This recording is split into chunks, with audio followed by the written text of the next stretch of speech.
If you think you have understood artificial intelligence, it means you haven't. Greetings, fellow Toastmasters and guests.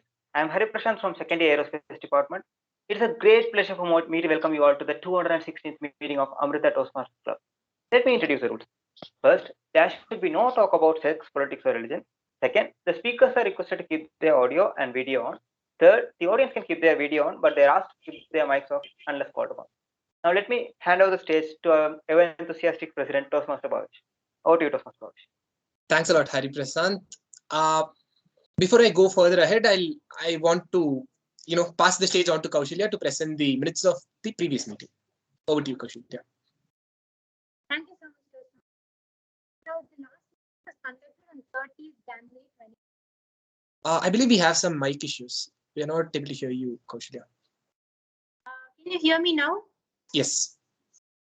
So the last Toastmaster meeting happened on 30th January 2022, and the session was an TMOD session with Toastmaster Kausalya as the TMOD, who did on the topic visiting monuments of India, and it was an exclusive table topic session with Toastmaster Pooja, who conducted a fun-filled game session with role plays and another game with words fortunately and unfortunately. We had a lot of guests and seniors from our college who participated in the meeting. It was really fun in the table topic session, and the meeting went really well, and all the things of the agenda went really well.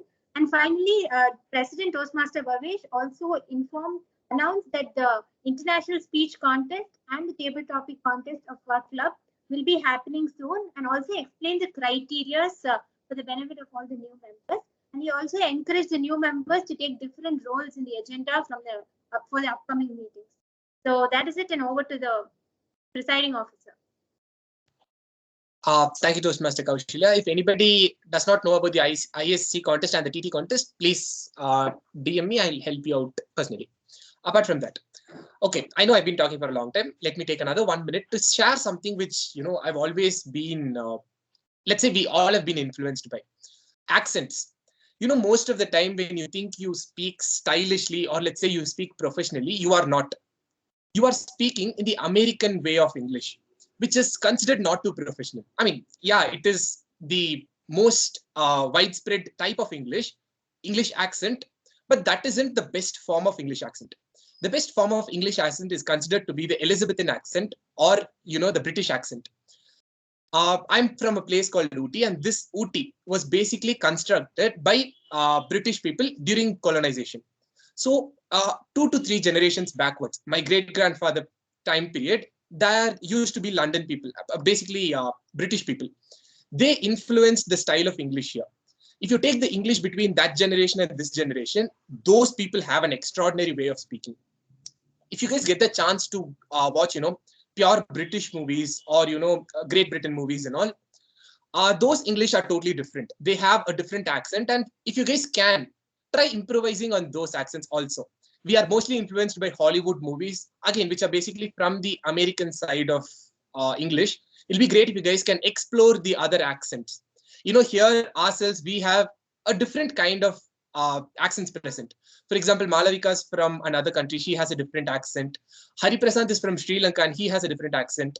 I'm from this particular locality. I have a different accent. So it's great if you guys can explore accents so that you'll understand and have an idea on how English works throughout the world. With that being said, let me pass on the stage to Toastmaster Yash, who's presenting the session on an interesting AI. Thank you, and over to Toastmaster Yash.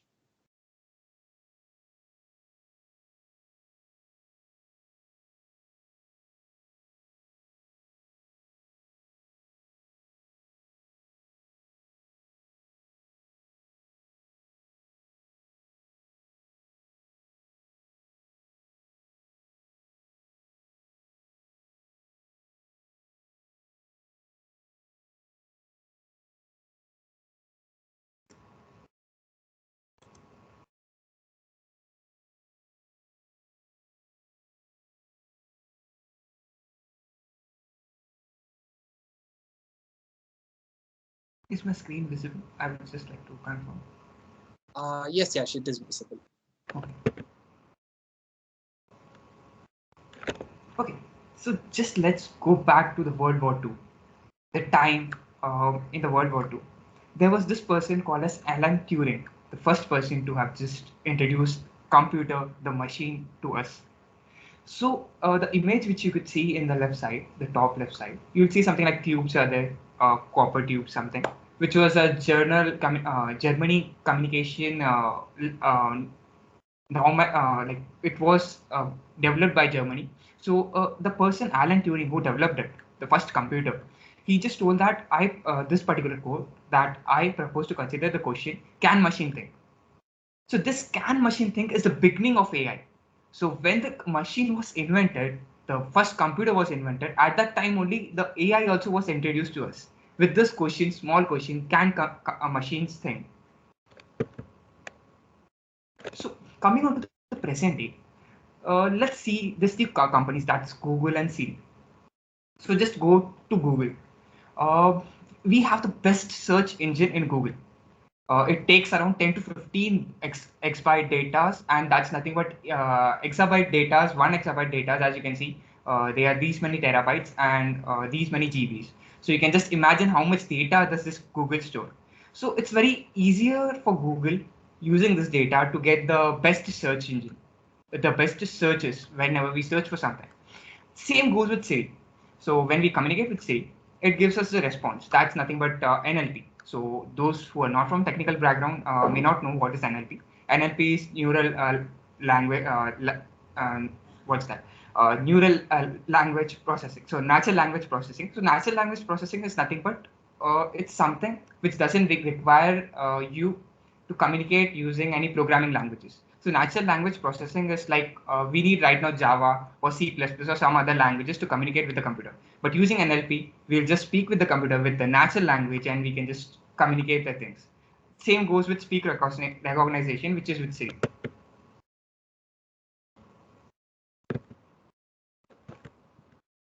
Let's come on to this topic. What is AI? What is this artificial intelligence? So in simple terms, AI is nothing but it's a mimic of human mind. It's a mimic of a human mind. That's what is AI. So in this, intelligence is the product of information processing. So this particular AI, how does it work? So like, how is it used and what should I do with this? How is it related to me? Or how it can be useful to me? So the first thing, generally talking about my habit, whenever I wake up early in the morning, the first thing I do is I just on my Spotify or I'll just listen something before the class starts. I'll just get into groove and I'll just listen some music. I love that. So whenever I just open this Spotify, I see this top corner suggesting to me that weekly update. This is the weekly music uh, idea. Like they will just prepare a weekly playlist where they will just understand your taste from using this AI, what the music you are listening, and then they will just give you this particular playlist. And even they have daily setup. So they are using your AI and they are just understanding my taste using this data. So I'll just ask you two questions. Like, what are the two aspects of why, like, if you take 20 years from now, like we are right now in 2022, if you go 20 years back, AI was familiar to people. People knew there's something called as AI. But why couldn't we develop it? There were two main reasons. Can anybody list out what are those two reasons that why AI wasn't able to be developed 20 years back from now? Two reasons.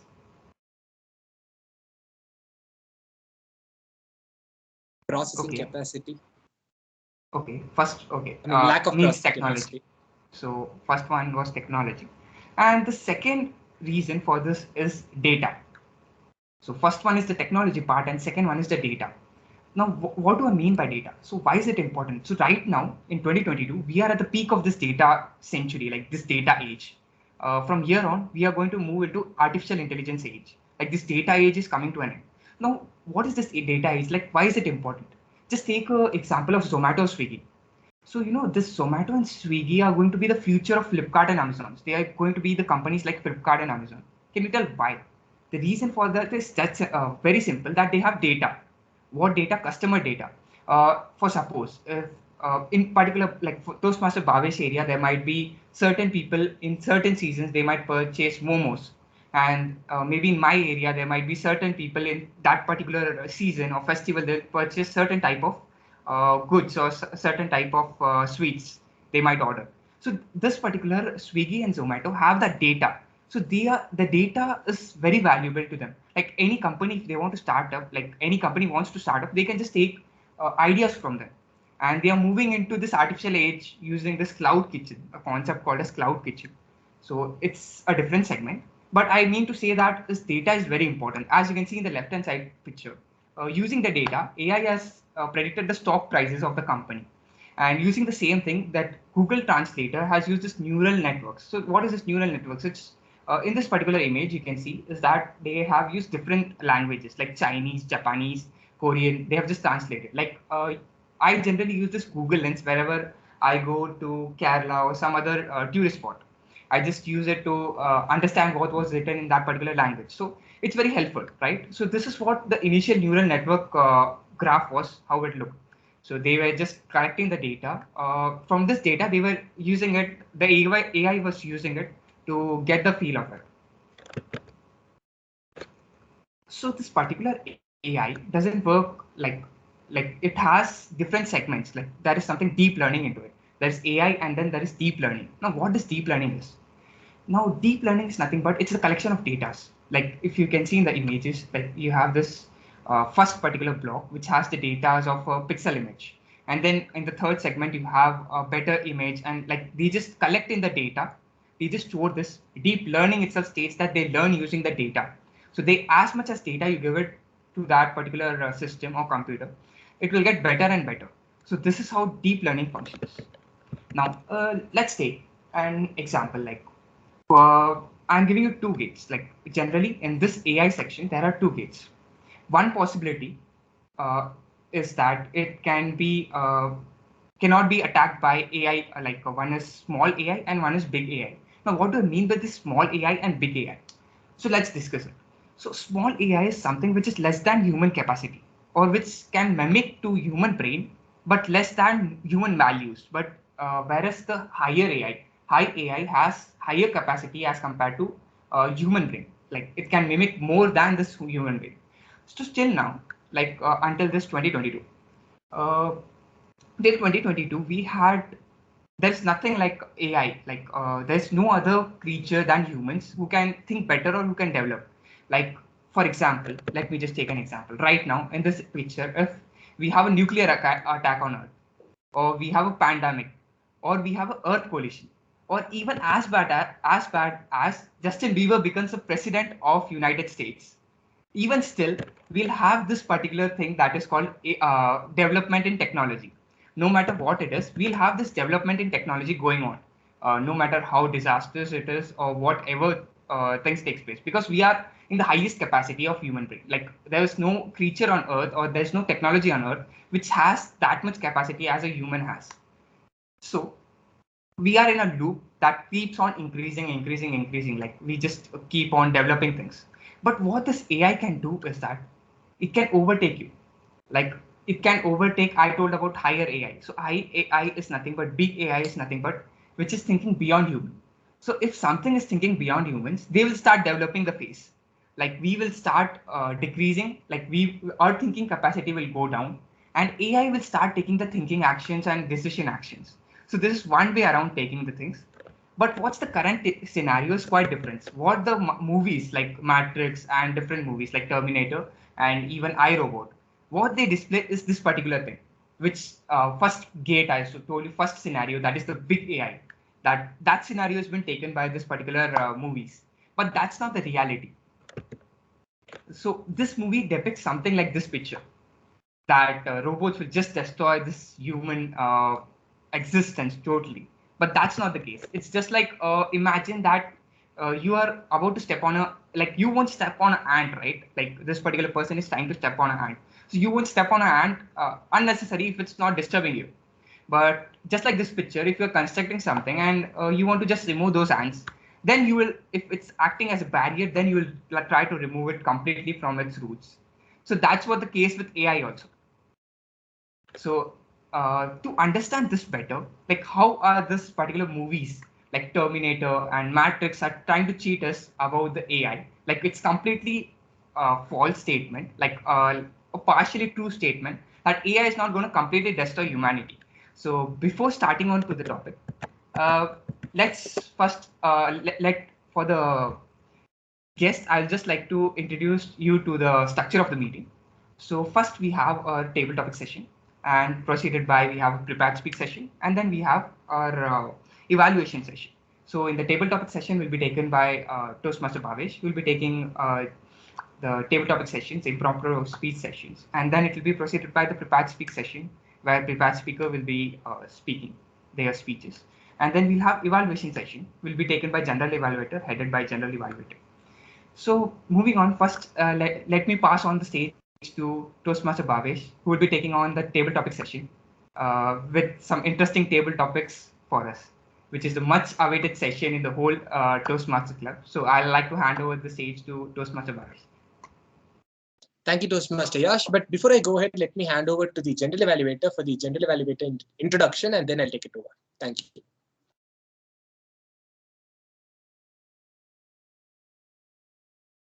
Thank you, Toastmaster Bhavesh. Good afternoon, everyone. I will be the general evaluator for today's meeting. My role as general evaluator is to observe general proceedings and of the meeting, and also give a report at the end of the meeting. To help me out, I have a tag team.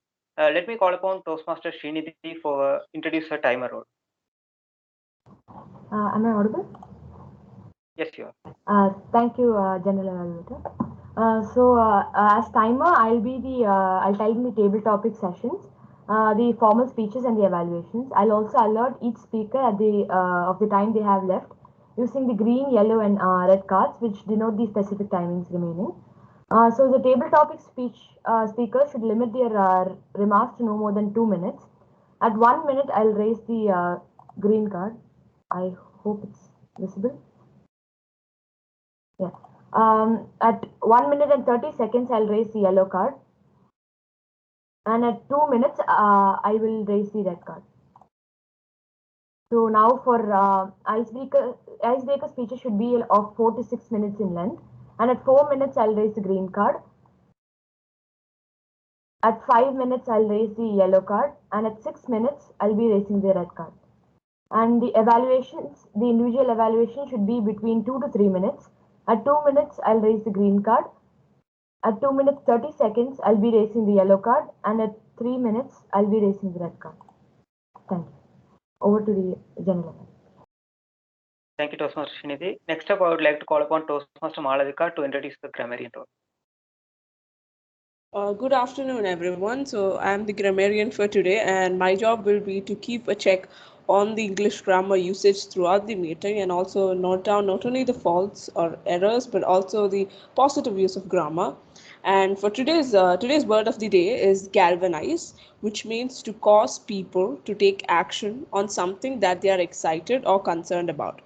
An example sentence could be, the council's proposal to close the library has galvanized the town's residents.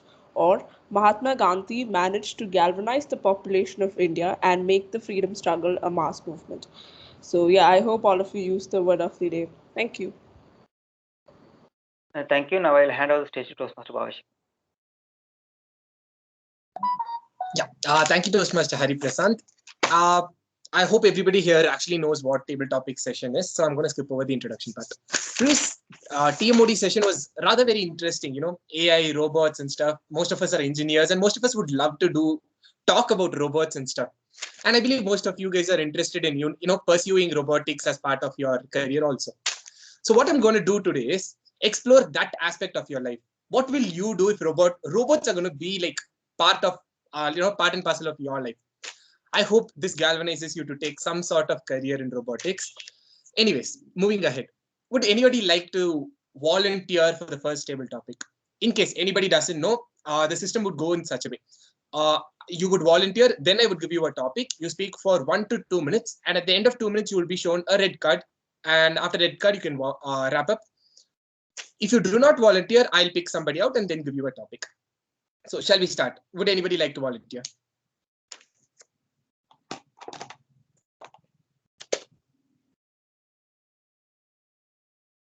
Nobody?